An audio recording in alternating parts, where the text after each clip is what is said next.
Mrs. Luke is here. I'm so excited that you're joining me today. Today we are going to read my favorite story, Flat Stanley. So let me tell you a little bit about Flat Stanley. So Stanley is a normal little boy, and in the middle of the night, while he's sleeping, his bulletin board in his bedroom falls right down on him. Boop! And in the morning when his brother finds him, he lifts up that bulletin board, and what is under there but Stanley? The only problem is Stanley is now flat.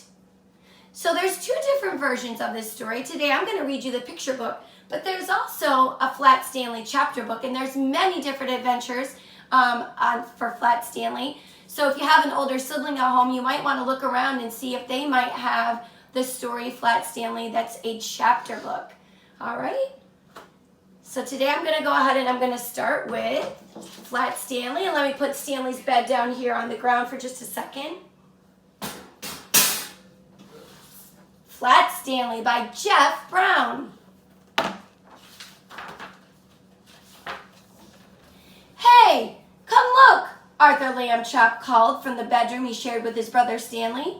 Mr. and Mrs. Lambchop cared greatly for politeness and correct speech. Hay is for horses, Arthur, not people, said Mrs. Lambchop. But look, said Arthur, and he began pointing.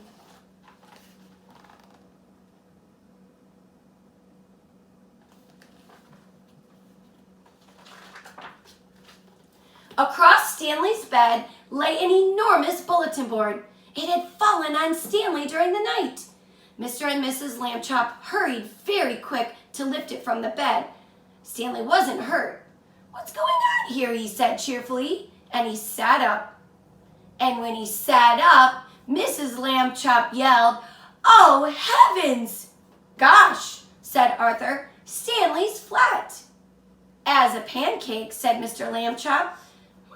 Darndest thing I've ever seen." Mrs. Lambchop sighed and said, "Well, let's have breakfast, and then I'll take you to Dr. Dan and see what he has to say."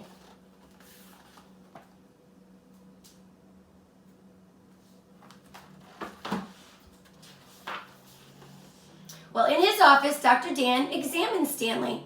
"How do you feel?" he asked. "Well, I feel sort of tickly, but now I feel fine." "Well, that's mostly how it is in these cases," said Dr. Dan. The nurses took Stanley's measurements. He was 4 feet tall, about a foot wide, and half an inch thick.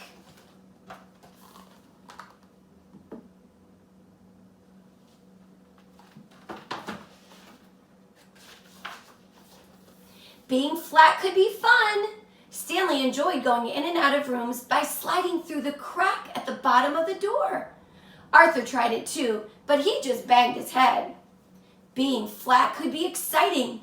During the holidays, Stanley was even invited to his friend Thomas's in California.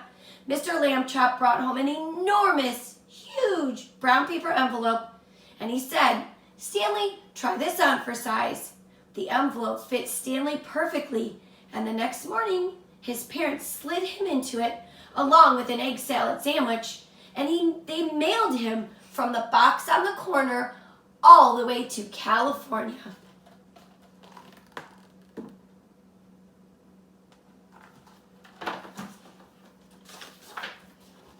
Stanley had a fine time in California.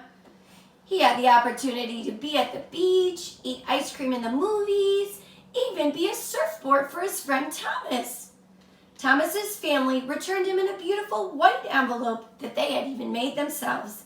They marked it airmail and wrote, "Valuable, fragile, and this end up on both sides."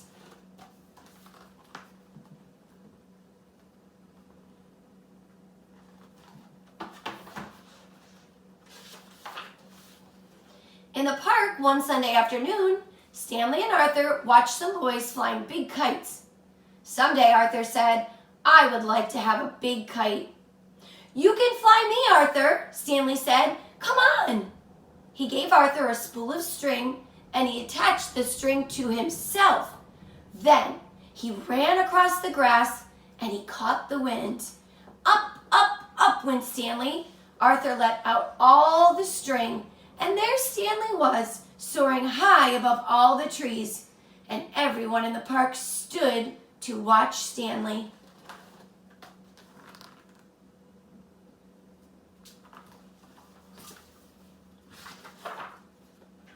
But Arthur got tired of running with the empty spool. Wedging it in the fork of a tree, he went off for a hot dog. He didn't even notice when Stanley became tangled in the branches of a tree. A whole half an hour passed before Arthur heard Stanley's shouts, "Help! Help!" and he finally climbed up to set him free. Arthur apologized over and over again that evening, but Stanley was still very mad at him.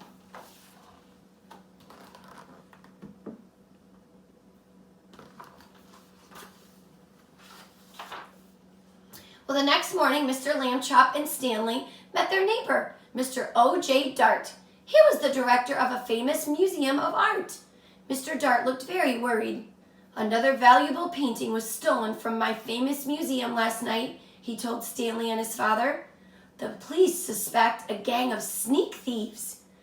They work at night by sneakery, which makes them very difficult to catch." Stanley had an idea. He explained it to Mr. Dart. "Excellent," said Mr. Dart. "We're going to try your plan out tonight." Wonder what Stanley's plan is.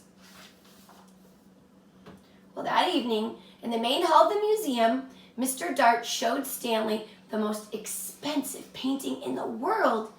Next to it was an empty picture frame.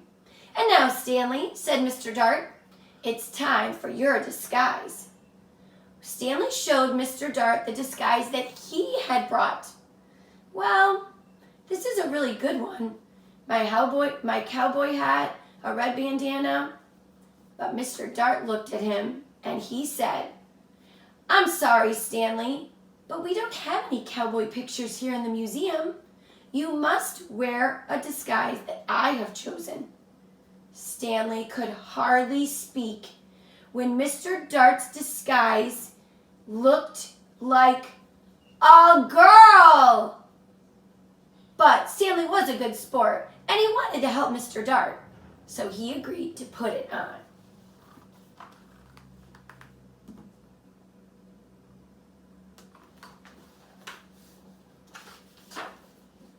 In the main hall, Stanley climbed into the empty picture frame, and he stood very still. Oh, wait till you see this picture. You guys are going to love this. So in the main hall, Stanley climbed into the empty picture frame and stood very still. "Very nice," said Mr. Dart, and he went off to arrange the rest of their plan. Now Stanley was alone, and the hall was very dark, but enough moonlight came in through the windows for him to see the world's most expensive painting. Maybe the sneak thieves won't come, he thought. All of a sudden, a yellow light shone suddenly in the center of the hall. It was a trap door that had been opened in the floor. The sneak thieves, carrying their lanterns, came up through the floor and into the hall. Look at Stanley, how silly in that girl costume.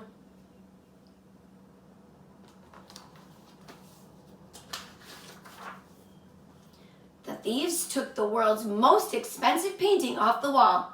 "This is it, Max," said the first thief, whose name was Luther. "In all of this great city, there is no one that will suspect us." Then Luther saw Stanley in his frame. "I thought sheep girls were supposed to smile, Max," he said. "This one looks scared." Stanley managed a tiny smile. "She is smiling, sort of," Max said. "And what a pretty little thing she is, too." Well, that was it for Stanley. When he heard that, it made him furious. And in his loudest voice ever, he shouted, "Police! Mr. Dart! The sneak thieves are here!"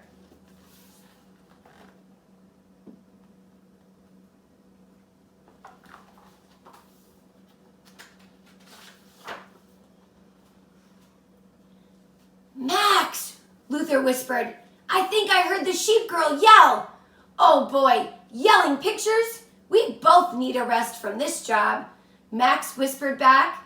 "You'll get a rest, all right," shouted Mr. Dart, rushing in with lots of policemen. "You'll get arrested, that's what."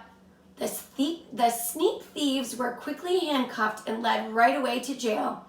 The next morning, Stanley Lambchop got a medal from the chief of police, and the day after, his picture was in all the newspapers.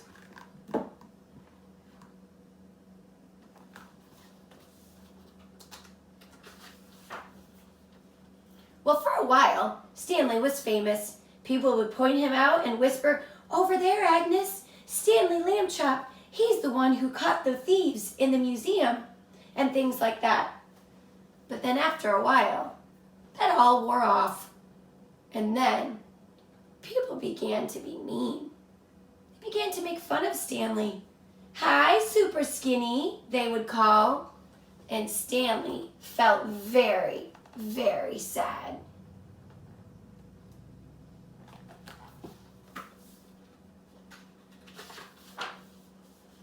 Late one night, Arthur, Stanley's brother, woke up to the sound of Stanley crying.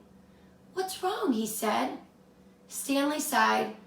"I just want to be a regular sheep again, like all the other people. It's not fair." "You're brave," Arthur said. "You really are." And then Arthur had an idea. He turned on the light in the room, and he ran to the big toy box in the corner. He tossed aside toy soldiers, airplanes, boat models, and then reaching in, he said, "I got it!" He was holding up an old bicycle pump. Wow, what do you think he is going to do with that bicycle pump? Do you think he's going to help his brother, boys and girls? Let's see. "Okay, Stanley," he said after a moment. He looked at him, and he could understand what Arthur was trying to do. So he opened his mouth, and he closed it around the end of the bike pump so that no air could escape. And Arthur very gently began to pump. "If anything hurts, wiggle your hand," he said. So as he began pumping, Stanley's top half of his body began to swell. Just like when you fill up a float that you're going to use in your pool. Stanley got bigger and bigger and bigger, and his pajama buttons began to burst off.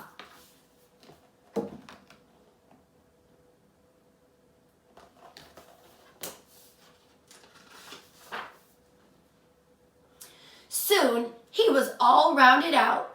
Arthur's plan had worked, except for his right foot. But he shook it twice, and then it began to swell to match the other one. There stood Stanley Lambchop as if he had never been flat at all. "Thank you, Arthur," Stanley said. "Thank you very much." Mr. and Mrs. Lambchop came in to see what the boys were up to so late at night. "George," said Mrs. Lambchop, "Stanley's round again." "I'm the one who did it," Arthur said. "I blew him up." Mrs. Lambchop made hot chocolate to celebrate, and several toasts were drunk to Arthur for his cleverness.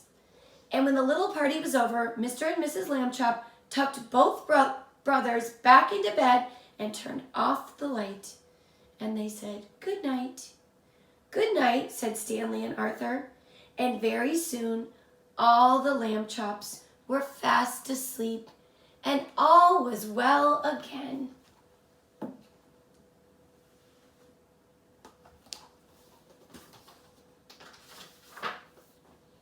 And that is the end of the story. So boys and girls, in your magic bag that mommy or daddy picked up the other day, you're going to need to find your flat Stanley packet. And inside there, if you feel like doing something fun today, you can color your own flat Stanley. And while you're on spring break next week, you can journal about it. So I'm going to share with you what we did with Flat Stanley. So you know, Peyton and Cameron, they were also in Mrs. Lucas's KB. And so while we were on spring break, we created our very own books. So this one is Peyton's, and this says The Adventures of Flat Stanley and Peyton, Spring Break 2009. And there's a little picture of Peyton with Flat Stanley on the book. And that was our cover. And this is so easy to do. Guys, you can just take a bunch of paper and staple it together, make your own little cover, and then see if Mom can take some pictures of you of things that you're just doing around the house. Like playing a board game, maybe going outside and kicking your ball, reading a book with your sister, playing a game, whatever you might be doing. So this is really cute. It says, via airmail, on April 4th, I received a very large envelope addressed to me. I opened the envelope, and to my surprise, Stanley Lamb Chop was inside. My teacher, Mrs. Lucas, had just finished reading the story to my class, so I knew just what to do. Take Flat Stanley on a spring break adventure. And this is how it all began. And you're going to have that same journal page in your packet, in your brown bag, so you can have Mom copy it if you want and make some copies. That's what we did at our house when Peyton was in kindergarten. We just made copies of it, and then he journaled. So here's Peyton swimming on his first day of spring break. He used to take swim lessons at the YMCA. So it says, today, Stanley and I went swimming at the YMCA with Coach Jason. Not our Coach Jason. And Stanley does not like to get wet.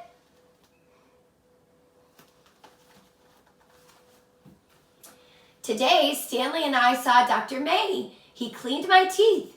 We saw Matthew and Brian at baseball practice. And there's Stanley at the dentist and Stanley at baseball practice. Today, Stanley and I went to Stripes and bowled with Brian, DJ, and my little sister Cameron. Stanley even helped me bowl a spare. And there they are. Stanley's helping them bowl.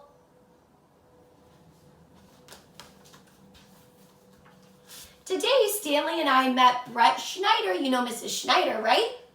Brett Schneider at Chick-fil-A. We liked playing on the slide. And there they are. And these boys are now juniors in high school. Can you believe that, guys?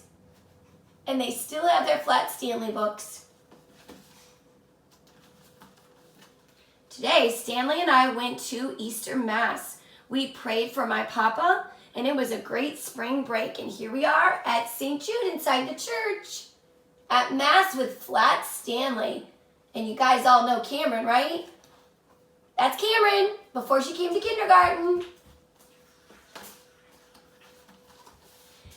More spring break adventures with Stanley and Peyton. So Peyton also went to a hockey game. And that was outside the hockey game. And then this is just boy, we like Chick-fil-A at this house. And this is also another picture of him at Chick-fil-A. And that is the end. And Cammy Jammy, she was also in KB. She also did her own book. And she wrote, we went to Disney with Flat Stanley and we had a fun time. Today, Stanley and I rode the bus to Epcot. We are having dinner with the princesses. And there they are on the bus, on one of those Disney buses.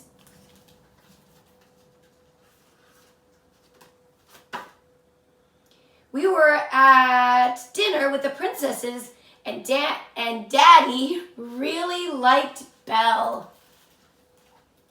That's her with Snow White, though. We went to the beach, and Stanley wouldn't go in the water. Can you imagine that? He only likes to play on the sand. Stanley and I had a play date with Carly. Some of you guys know Carly too, 8th grader. And we had a tea party in my backyard. I think Sophia C is her buddy, right? And they also had fun strawberry picking at the girls' strawberry patch. You pick, that's another fun one. Fun place to go. She also celebrated Jack Schneider's, y'all know Mrs. Schneider, and Jack Schneider's another 8th grader. She celebrated his birthday. His birthday was yesterday. He's a St. Patrick's Day baby.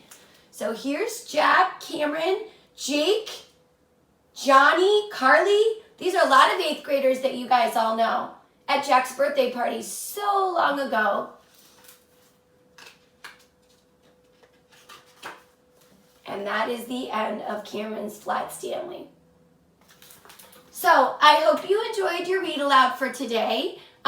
Remember to just take a peek in your brown bag, and if you want to, you can find the little Flat Stanley packet and have some fun with that today. And just know that I love you guys, and I miss you, and I hope you have an amazing day, and check me back tomorrow. I will see you again tomorrow. Bye, guys.